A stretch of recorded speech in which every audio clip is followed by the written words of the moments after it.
Podcast Finance. Z nasveti iz prve roke dodajamo vrednost.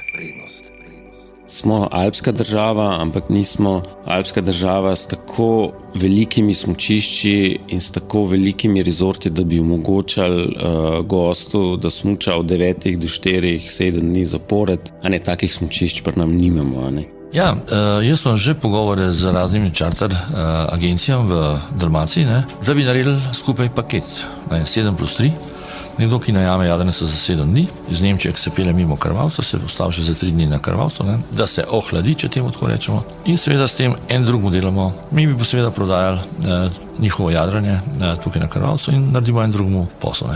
9 slovenskih smučarskih središč je v prejšnjo zimsko sezono vstopilo z novimi žičniškimi napravami. Investicije je z več kot 55 milijoni evrov podprlo Ministrstvo za gospodarstvo, turizem in šport. Šlo je za sredstva iz Sklada za okrevanje in odpornost, iz Sklada REACT-EU in iz proračuna Republike Slovenije. A pogoj na razpisu je bil, da se zimska središča prestrukturirajo v celoletne gorske turistične centre. Podcast Finance. Z vami je Tomi Gračanin. V tokratnem podcastu nas bo zanimalo, ali lahko obisk v vedno bolj vročih poletnih mesecih nadomesti izpad dohodka zaradi vse bolj muhastih in zelenih zim? Koliko poletij v resnici zaslužijo gorski centri v tujini? Zakaj je turistična infrastruktura podobna kanalizacijskemu omrežju? In seveda, zakaj se je država naenkrat odločila smučarske centre spremeniti v celoletna gorska središča? Pojasnjuje Dubravka Kalin, generalna direktorica Direktorata za turizem na Ministrstvu za gospodarstvo, turizem in šport. Seveda zdaj, mi smo imeli desetletja, pravzaprav smo izjemno močno razvijali to zimsko ponudbo, ne nazadnje smo Slovenci od nekdaj veljali za izrazito smučarski narod in je v bistvu ta poletna sezona zdaj pravzaprav bila vedno nekoliko v ozadju. Se pa kaže seveda, da ravno zaradi podnebnih sprememb v letošnjem poletju smo bili pogosto priča, ko je bilo v dolini tudi 10 in več stopinj topleje kot pa v hribih, in da seveda zaradi tega je res velik potencial, da nadgradimo poletno sezono. Pa vendar, velika večina državnih oziroma evropskih milijonov je šla za nove žičnice. Tukaj smo imeli res velik izziv, to pa zaradi razloga, ker prej več kot 20 let, nekateri pravijo celo 30 let, ni bilo resnih investicij v žičniško infrastrukturo, oziroma na nekaterih smučiščih še nikoli v zgodovini niti niso imeli nove žičniške naprave, ampak so vedno pridobili kakšno starejšo, obnovljeno in tako naprej. Tako da te investicije so bile res nujno potrebne, je pa seveda bil naš pogoj, da potem ti gorski centri potem obratujejo vsaj 9 mesecev, se pravi, da polovijo tudi poletno sezono. Razlog pa so seveda tudi podnebne spremembe, ki ne prizanašajo zimskemu turizmu v Alpah. Ja, gledajte, mislim, da smo se že nekako vsi naučili, ne glede na to, ali se profesionalno ukvarjamo s tovrstnim turizmom ali ne, da seveda zelene zime postajajo naša realnost, čeprav smo še nedavno v času COVID-a imeli eno zelo močno snežno zimo, ampak vendarle mislim, da nam je jasno vsem, da pač je potreben drugačen razmislek in drugačen pristop, odtod tudi ideja, da smo začeli s prestrukturiranjem slovenskih smučišč v celoletne gorske centre. In kaj to vrstno prestrukturiranje prinaša v praksi, pojasnjuje Matej Kandare, direktor interesnega združenja Slovenija Outdoor. Ja, to pomeni, da so se centri začeli osredotočati tudi na poletno ponudbo. To je dobro iz več vidikov. Prvo, predvsem, kar se tiče njih samih, pomeni, da bo lahko zaposlene obdržali, se pravi, ne samo tisto zimsko kratko sezono, ki je vedno krajša, ampak da se bo to raztegnil ta sezona nekje na 10 mesecev. Se pravi, bo lahko bolj vlagali v kadre, lahko bojo ekipo izobraževali, obdržali, ne pa menjali pač vsako leto. Poleg tega pa so Gorski centri, vemo, v Sloveniji, v gorskih občinah je več kot 30% vseh nočitev na letnem nivoju, tako da to daleč tega, da bi bilo zanemarljivo. So pa gorski centri svojo obrobno infrastrukturo, se pravi pohodnimi potmi, letnimi sankališči, kolesarskimi potmi, zelo pomemben usmerjevalec obiska. Se pravi, mi ljudi lahko s tem usmerjamo tja, kjer jih želimo imeti, kjer je pritisk na naravo najmanjši in konec koncev, kjer je urejena infrastruktura. Tako da z tega vidika je to zelo pomembno. Moramo se pa zavedati, da to nikakor ne more na tej stopni sploh še nadomestiti, se pravi, prometa, ki ga lahko ustvarimo po zimi. Kandare je to ponazoril tudi številkami. Očitno mit, da alpske države z razvitim gorskim turizmom poleti ustvarijo že polovico prometa, ne drži. V Avstriji predstavlja poletni promet v gorskih centrih 16%. V Italiji je ta delež dobrih 10%, v Franciji pa manj kot 10%. Seveda so določene destinacije, ki te deleže občutno presegajo, spet druge poleti sploh ne obratujejo. Pridobili smo podatke iz Zeldna na avstrijskem Tirolskem, ki ga najbolj poznamo kot prizorišče ledeniškega začetka svetovnega pokala v alpskem smučanju. V Zeldnu se oglašujejo kot celoletni alpski športni park, ki poleti ponuja 70 km kolesarskih prog in vrsto drugih aktivnosti. Kljub temu je razlika med zimo in poletjem očitna. Po zimi obiskovalci ustvarijo 70% vseh prenočitev v letu. V zimski sezoni so kapacitete polno zasedene več kot 90 dni, v poletni pol manj. Kakšno pa je razmerje v Sloveniji? Razkriva direktor RTC Krvavec in podpredsednik Združenja žičničarjev Janez Janša. Ja, poletna sezona se giblje nekje okoli 10%. Zimske sezone še vedno smo pretežno poznani kot smučišče, ker tudi, če rečete v Splitu, Krvavca ne bojo rekli skijališče, ne pa poletna destinacija, ne. Bi bilo pa fajn, ne, ker jim je dol 40 stopinj, bi nekdo z veseljem prišel na 22-23 stopinj tukaj gor, ne. Če pogledava, torej, ko je v Ljubljani 35-40 stopinj, bojo rekli, kam gremo na Veliko planino. Zakaj? Gor so krave in gor so tiste hiške, ki jih imajo, ne, že nekaj časa. Na drugi strani na Krvavcu imamo isto krave, nekaj 400 jih je, imamo pojste sicer malo drugačne, imamo pa še najmanj 15 dejavnosti, produktov, ne, od bike parka, adrenalinskega parka, spustov, pohodov in tako naprej, ne. Vendar, ne, ker se zaenkrat Krvavec kot poletna destinacija še ni prijela, delamo pa veliko na tem, to je zmeraj primerjam s temu, če bi poskušal nekdo tanker premakniti, ne, z nekim sunkom ga ne boš. Ne. Če boš pa 3 dni na njemu slonu, se bo pa začel tudi tanker premikati. Ne.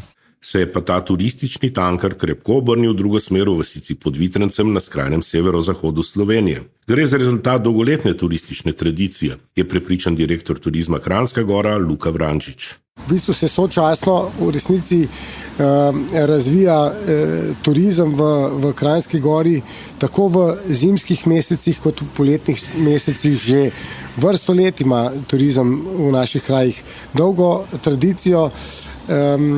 Če pa pogledamo številke v letošnji sezoni ali pa v zadnjih nekaj sezonah, pa lahko rečem, da je število prihodov obiskovalcev, merimo predvsem prenočitvene goste, že več v toplih mesecih, kot pa naprimer po zimi, no, v zimskih mesecih. Se pravi, čez tople mesece ustvarimo nekje dobrih 50% vseh prenočitev, dočim zima pomeni na letnem nivoju le še nekje 30%. Ne. Tudi struktura gostov je poleti drugačna kot po zimi. Ja, vsekakor. No, čez poletno sezono nas obiščejo gosti iz preko 100 različnih svetovnih trgov, dočim po zimi se ta krog gostov res krči na mogoče dobrih 5-6 ključnih trgov, pa tudi sicer je po zimi gostov iz različnih trgov precej manj, govorimo o 10-15 različnih trgih, no.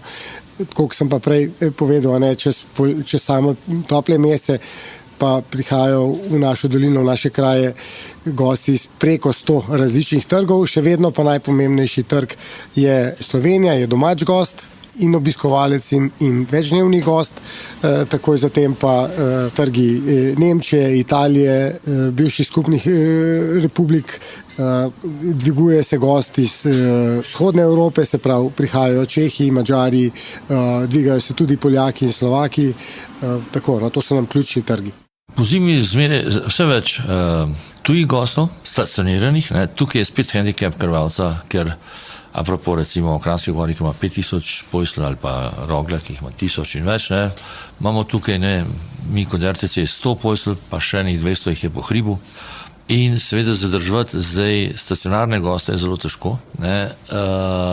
Se pravi, so bolj kot ne prehodni gostje. Kar pride stacionarnih gostov so po večinoma tujci. Govorimo o poletni sezoni, ne. V zimski sezoni je tudi precej tujcev, vendar se pa seveda tudi tu pa tam nabere domač gost, predvsem s kakšnimi šolami, ne, in tako naprej. Tako da, ja, sve veste, v Ljubljani pogledajo, ali vreme na Krvavcu je, pa imamo. Velika se je rekla, da je Krvavc tetovalnica za Ljubljančane. Ne.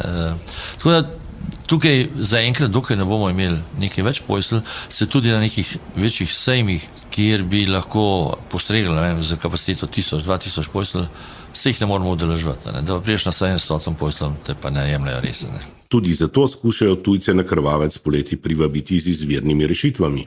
Ja, jaz imam že pogovore z raznimi čarter agencijami v Dalmaciji, ne, da bi naredili skupaj paket, ne, 7+3. Nekdo, ki najame jadrnico za 7 dni, iz Nemčije, ki se pelje mimo Krvavca, se ustavi še za 3 dni na Krvavcu, ne, da se ohladi, če temu tako rečemo, in seveda s tem en drugmu delamo. Mi bi pa seveda prodajali njihovo jadranje tukaj na Krvavcu in naredimo en drugmu posel. Podcast Finance. Še ena primerjava med zimskim in poletnim zaslužkom. Mit, da smučar v vsakem evru, ki ga odšteje za smučarsko vozovnico, pusti na destinaciji dodatnih 7 evrov, očitno drži. Po izračunu Avstrijske gospodarske zbornice je multiplikator v sezoni 2022-2023 znašal 7,1. Od 264 evrov, ki jih je obiskovalec dnevno porabil, so žičničarji dobili le slabih 17%. Poletje je izkupiček precej nižji. En smučar prinese destinaciji za dobre 3 poletne pohodnike dodane vrednosti. Pri kolesarjih pa je razmerje celo 1:5,5. Tako, to lahko potrdim, dodana vrednost na gosta je čez zimo višja, izvenpenzionska potrošnja je čez zimo višja. To govorim tako za nočitev, kot tudi za nakup naprimer smučarskih vozovnic ali pa vozovnic za smučarski tek in tudi sicer gostinska potrošnja. Tudi moramo vedeti, če zimo gostimo svetovne pokale, prije druga struktura gostov, ki so morda pripravljeni potrošiti nekoliko več, tako na sami nočitvi kot izvenpenzionsko. Tako da zima nam je kot turistični produkt seveda strašno pomembna. Se pa trendi obračajo v prid poletni sezoni. To lahko potrdim. Trend je tak, da obisk naše destinacije v toplih mesecih narašča. Še vedno glavna sezona sta meseca julij in avgust, ampak zdaj nekaj z našimi aktivnostmi oziroma aktivnosti naših ponudnikov, deloma pa tudi v svetovnem merilu, pri nas pa tudi opažamo ta trend. V alpske doline, v alpske kraje hodijo gosti tudi pomladi, pa poletje se podaljšuje tja v jesen. Močno pa to spodbujamo seveda tudi mi z našimi aktivnostmi, umeščamo različne prireditve, ki imajo svoje pa različne ciljne skupine, ki pripeljajo svoje sledilce. Tako da to lahko potrdim. Zima pa je seveda močno odvisna od kondicije glavnega turističnega produkta, to je smučanje, predvsem alpsko smučanje, in je veliko vezano na samo snežno podlago in se rezervacije izvajajo kasneje. In pa, če pogledam sploh preteklo zimo, ki je bila malo slabša s snežnimi padavinami ali pa kar precej slabša s snežnimi padavinami, se tudi ta obdobje zime močno krajša. No. Tudi drugod beležijo porast v poletni sezoni, gotovo tudi na račun zadnjih investicij v slovenskih gorskih centrih. V poletni sezoni 2024 jih je obiskalo 500,000 obiskovalcev, kar je 20% več kot leto predtem. Opravili so več kot 1 milijon prevozov z žičnicami, kar je 30% porast, a številke so še vedno na strani smučanja. Trenutno sigurno ne more nadomestiti prometa, ki ga lahko ustvarimo po zimi, no kljub vsem ostalim večjim stroškom, ki po zimi so, od urejanja prog, zasneževanja in tako naprej. Je pa sigurno za sam obstoj teh podjetij, ki se ukvarja, nujno, a ne za njihovo dolgoročno preživetje, da se ukvarjajo tudi z poletno sezono. Zdaj, če me pa vprašate, ali lahko zdaj v celoti prestrukturiramo te gorske centre, prvič to ne bo šlo čez noč, pa res zaenkrat niti ne vidimo potrebe potem. Je pa pomembno seveda, da se gradi ta ponudba, ki lahko goste privabi skozi celo leto, pa ne samo zaradi te delitve zimska-letna sezona, ampak tudi zaradi dejstva, ker seveda je potem gorskim centrom lažje tudi za delovno silo. Če si ti omejen samo na 3 mesece na leto, seveda je dosti težje zagotavljati kader v osnovi, še toliko težje pa strokovni kader, ki je nujno potreben v gorskih centrih. Tako da tudi to je eden od razlogov, zakaj se splača graditi na poletni sezoni. Ne nazadnje pa radi se zgledujemo recimo po Dolomitih, kjer pa dejansko uradna statistika poroča, da je razmerje 60-40 v korist poletne sezone, ker so oni pa že pravzaprav desetletja resnično vlagajo tudi v to poletno ponudbo. Kakšni so torej cilji Slovenije? Koliko bi radi zaslužili s poletnim turizmom v gorskih centrih? Zdaj naša strategija je zelo jasna, seveda na eni strani smo res zelo trajnostno, zeleno usmerjeni, na drugi strani pa imamo zdaj tudi zelo velik poudarek na kakovosti, kar odražajo tudi naši razpisi in seveda ravno s tem prestrukturiranjem gorskih centrov smo, mislim, da tudi uspeli spremeniti ta mindset, da se da v teh gorskih centrih tudi poleti ustvarjati in delati. Zdaj ta trenutek še nismo zreli za takšne številke, kot jih morda dosegajo nekateri tuji centri, ampak vendarle jaz mislim, da je res to prava usmeritev. Zdaj lahko se strinjam z vami in s to statistiko seveda, da morda poletni gost ustvari manj. Na nek način vendarle pa jaz mislim, da če bomo še naprej gradili ustrezno ponudbo, če bomo še naprej gradili na kakovosti, bodo lahko tudi te številke zrasle. Ne nazadnje, zdaj pravzaprav ravno naše gorske občine ustvarjajo 31% vseh nočitev v Sloveniji in v bistvu oni prenočijo 35% vseh tujcev v Sloveniji. Tudi outdoor aktivnosti so zdaj v skokovitem porastu, tako da jaz sem prepričana, da je to lahko na dolgi rok res zgodba o uspehu. In kakšno konkretno poletno ponudbo, razen žičnic, smo dobili v centrih, ki so dobili subvencijo na zadnjem razpisu? Ja, saj lahko pogledamo, kaj je bilo narejeno. Ne? Na Rogli imamo potem tole žičnic, tole sankališče, imamo dvojno zdaj, pa na Kopah zelo razvijajo zdaj kolesarske poti, bojo vsako leto dodatno investirali v sam razvoj, potem imamo te doživljalske, adrenalinske parke, družinske parke, da rečem. In pa seveda na ta žičnico na najlažji način pridemo v neko gorsko okolje. Ne? In potem so to obhodne poti, tematske poti, z dodanimi vsebinami, ki obiskovalca animira tisti določen čas, ki so v hribih, da lahko tisto okolje užijajo na varen način. Apropo razpisu, ker ni bilo predvidenih sredstev samo za namen smučanja in žičnice, seveda se je, tako kot se pri vseh razpisih, se potem to preoblikuje v nekaj, kar pije vodo po domače rečeno, in zato je bilo potrebno k temu, da smo prijavili novo žičnico Zvoh za smučanje, da bo ta namenjena tudi poletnim destinacijam z novimi produkti, pač gor imamo energetske točke, imamo trim stezo, imamo še nekaj stvari, ki se jih ne moramo spomniti. In s tem je bilo zadovoljeno predpisom Evropske komisije in tako tudi našega ministrstva za gospodarstvo. Ne. Nič narobe, če se to zgodilo. Ne.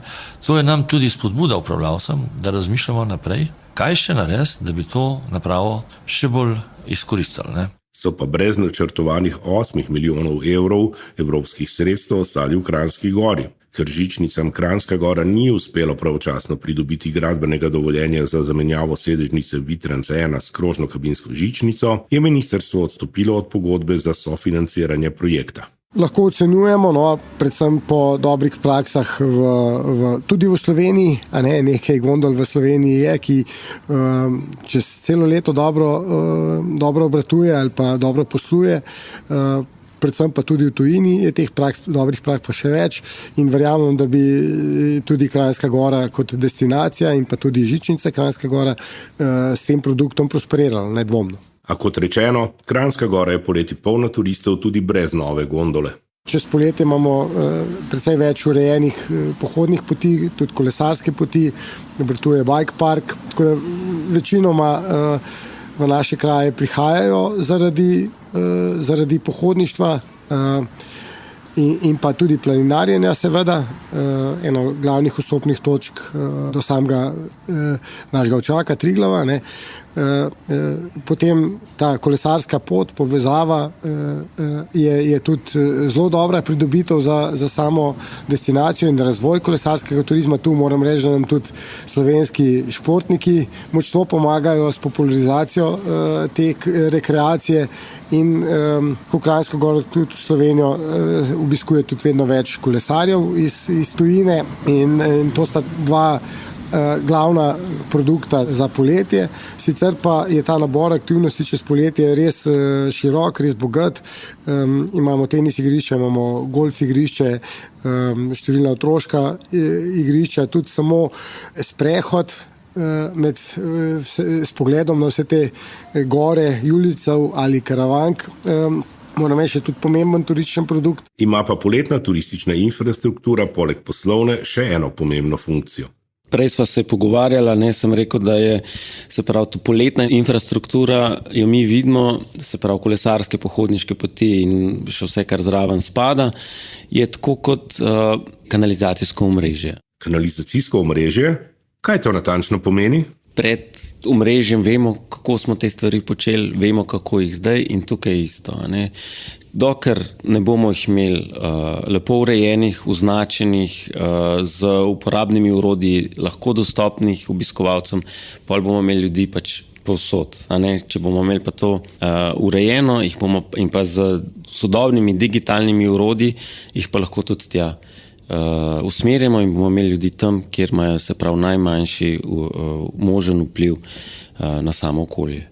Pa je slovensko turistično kanalizacijsko mreže učinkovito? Vsako poletje beremo in poslušamo o prevelikem navalu obiskovalcev na Bled, o parkiranju v Bohinju in na Vršiču, v dolinah pod Triglavom promet omejujejo z zapornicami. Bi morali v nekaterih gorskih središčih turizem omejevati, ne pa spodbujati?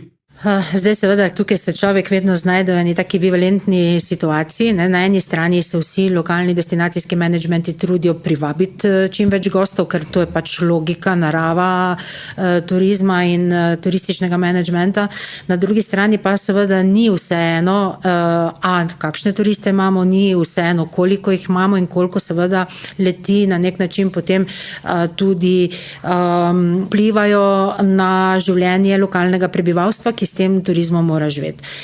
Tukaj je seveda izjemna vloga destinacijskega menedžmenta, ki tu mora oddelati svojo nalogo in ravno v Alpah vem, da se zdaj res tudi močno povezujejo s tem namenom, da bi uredili vprašanje nekaterih točk, ki so že preobremenjene. Mi v Sloveniji, hvala Bogu, ta trenutek pravzaprav še ne govorimo o nekem preturizmu, kar je zdaj sila popularno v svetu govoriti o tem, ampak mi smo se postavili na stališče, da vkolikor je turizem pravilno upravljan, za kar ima kar nekaj vzvodov, seveda se da tudi te tokove porazdeliti. In pri tem seveda lahko tudi pomaga država. Nazaj na smuči.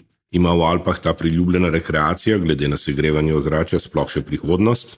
Zdaj, vsi podatki pa zaključki, ki jih imajo kolegi v Alpah, se pravi tudi z drugih držav, se pravi srednjeročno gledano naslednjih 15 let, se pravi vsi še investirajo dodatno v izboljšanje sistema zasneževanja, se pravi v čim krajšem času čim več zasnežiti in še vedno speljati zimsko sezono. In tukaj vidimo tudi iz izkušenj pri nas, tako kot v tujini, da tisti centri, ki so stopili na ta vlak in to naredili, dobro poslujejo. Kakšni pa so obeti za slovenska smučišča? Smo alpska država, ampak nismo alpska država s tako velikimi smučišči in s tako velikimi rezorti, da bi omogočali gostu, da smuča od 9 do 4, 7 dni zapored, a ne takih smučišč pri nam nimamo.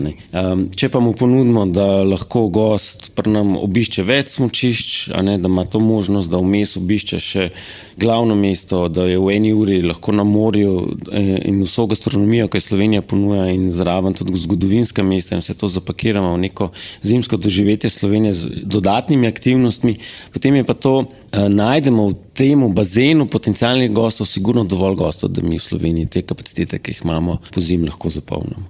Medtem Janez Janša na Krvavcu še vedno načrtuje, kako bi razširil smučišče, da bi bilo konkurenčno recimo bližnjemu avstrijskemu Nassfeldu oziroma Mokrinam.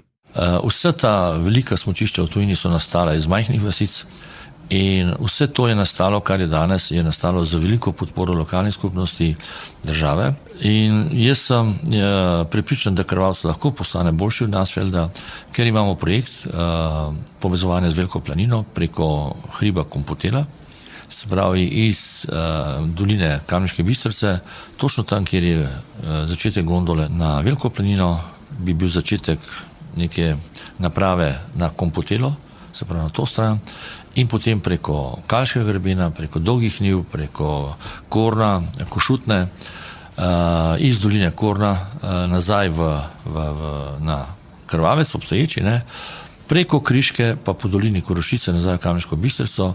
Mi smo zračunali, da iz teh 30 km, ki jih imamo sedaj, pridemo na 100 km prog. Začel bi se človek voziti, potovati iz hriba na hrib in pa seveda delal bi krožno smučanje, ne pač samo po enem hribu gor pa dol. Že desetletje in pol pa je star projekt smučišča 2864 Bohinj, ki bi povezal nekdanje smučišče Kobla s Soriško planino. Obstajajo tudi zamisli o povezovanju smučišč na Pohorju. Seveda bi tako velike sisteme težko zgradili brez pomoči države, saj gre za investicije, ki bi verjetno presegle 100 milijonov evrov. Glejte, težko govorim zdaj o posamičnih gorskih centrih, ker takšnih želja in potreb imamo kar nekaj v celotnem slovenskem prostoru.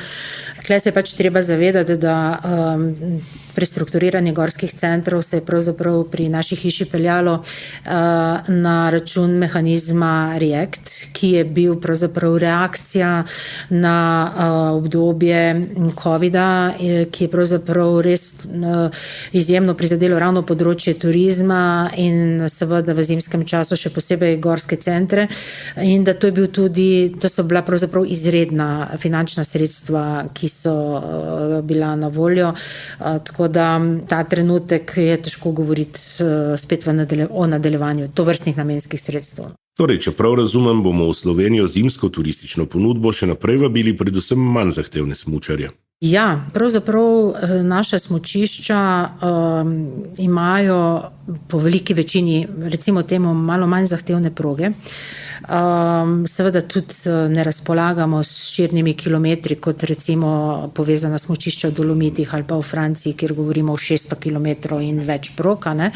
Nismo primerljivi, zato pa smo zelo priljubljeni predvsem med družinami, pa tudi med seniori, ki seveda družina z majhnim otrokom jim 600 km prog nič ne pomeni, potrebujejo kratko progico, ki je urejena in ki jim nudi tudi pravzaprav neka dodatna doživetja, možnosti sprostitve in tako naprej. Jaz mislim, da tukaj naši gorski centri res delajo v pravo smer, da se izjemno dobro razvija tudi ta, recimo temu, obsmučarska ponudba, ki je izjemnega pomena glede na naša izhodišča. In res, Že pred leti sem zasledil tole novico. Spletni turistični portal Virtual Tourist je pripravil seznam 10 najboljših zimskih turističnih destinacij za pare, med katerimi eden izmed partnerjev ne smuča. Na seznamu se nahaja tudi Kranjska Gora. Kako to uvrstitev razumejo v Kranjski Gori? Kot pohvalo bogati dodatni ponudbi ali kritiko Kranjske Gore kot zimsko-športne destinacije? To razumem predvsem, da Kranjska Gora kot destinacija res ni osredotočena samo na smučarskega gosta.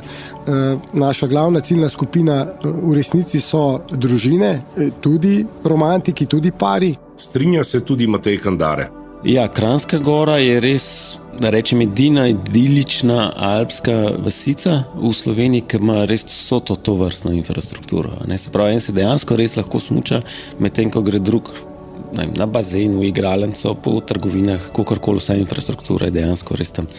Ja, se pravi, mi v Sloveniji nagovarjamo tiste goste, se pravi, da naj pridejo k nam, naj grejo smučati, ampak naj grejo raziskovati še ostale stvari. Kakšni so torej obeti za prihodnost slovenskih gorskih središč? Optimisti bi morda rekli, saj čez 15 ali 20 let bo na morju poleti itak prevroče za počitnice in bomo vsi hodili v hribe, pa če tam kaj investirajo ali ne. Pesimisti pa, že, ampak takrat v Sloveniji tudi nobenega smučanja ne bo več. Podcast Finance. Z nasveti iz prve roke dodajamo vrednost. Ekipo tokratnega podcasta sestavljajo Tomi Gračanin, Maj Straus, Peter Frankl, Mladen Mikovič